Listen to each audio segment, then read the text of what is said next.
ക്ഷേത്ര ദർശനം നടത്തുമ്പോൾ നാം പാലിക്കേണ്ട ചില ചിട്ടകളുണ്ട്. തന്നാൽ കഴിയാത്ത വഴിപാടുകൾ നേർന്നിടരുത്.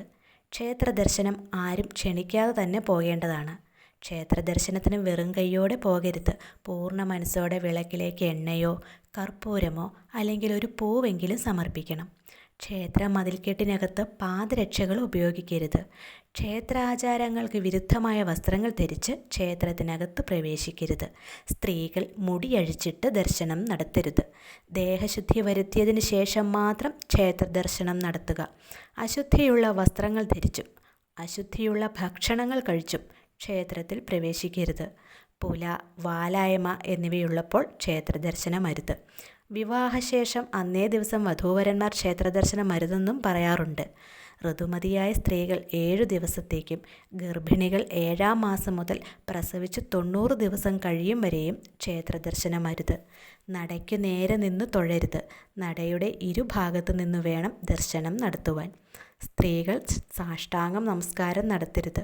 ക്ഷേത്ര മതിലിനകത്ത് പുകവലിക്കുകയോ മുറുക്കുകയോ തുപ്പുകയോ പാടില്ല. കൊഴിഞ്ഞു വീണത്, വാടിയത്, വിടരാത്തത്, കീടങ്ങളുള്ളത്, മുടിനാരുള്ളത്, മണത്തത് അങ്ങനെയുള്ള പുഷ്പങ്ങളൊന്നും ദേവന് സമർപ്പിക്കരുത്.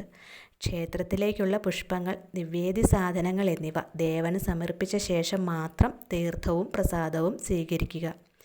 അഭിഷേകം നടക്കുമ്പോൾ പ്രദക്ഷിണം വയ്ക്കരുത്. ശാന്തിക്കാരൻ ശ്രീകോവിലിൽ നിന്ന് തിടപ്പള്ളിയിലേക്കും തിരിച്ചും ഇടയ്ക്കിടയ്ക്ക് പോകേണ്ടതുള്ളതുകൊണ്ട് വഴി ഒതുങ്ങി നിൽക്കണം. ആദരവോടെ ദക്ഷിണ കൊടുക്കുന്നതിലൂടെയാണ് വഴിപാട് പൂർണ്ണമാകുന്നത്. അതുപോലെ തന്നെ ശാസ്താവിൻ്റെ മുൻപിൽ കത്തിച്ചു വെച്ച എള്ളുതിരി തൊട്ടു വന്ദിക്കരുത്. നിവേദ്യ സമയത്തും നട അടച്ചിരിക്കുമ്പോഴും തൊഴരുത്.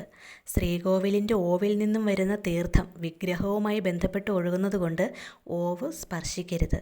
തീർത്ഥം ശാന്തിക്കാരനിൽ നിന്നും സ്വീകരിക്കുക. ശിവക്ഷേത്രത്തിൽ പ്രദക്ഷിണം ചെയ്യുമ്പോൾ ഓവ് മുറിച്ച് കടക്കരുത്. ക്ഷേത്രത്തിനകത്ത് നാമജപത്തിൻ്റെ ശബ്ദം മാത്രമേ ഉയരാൻ പാടുള്ളൂ.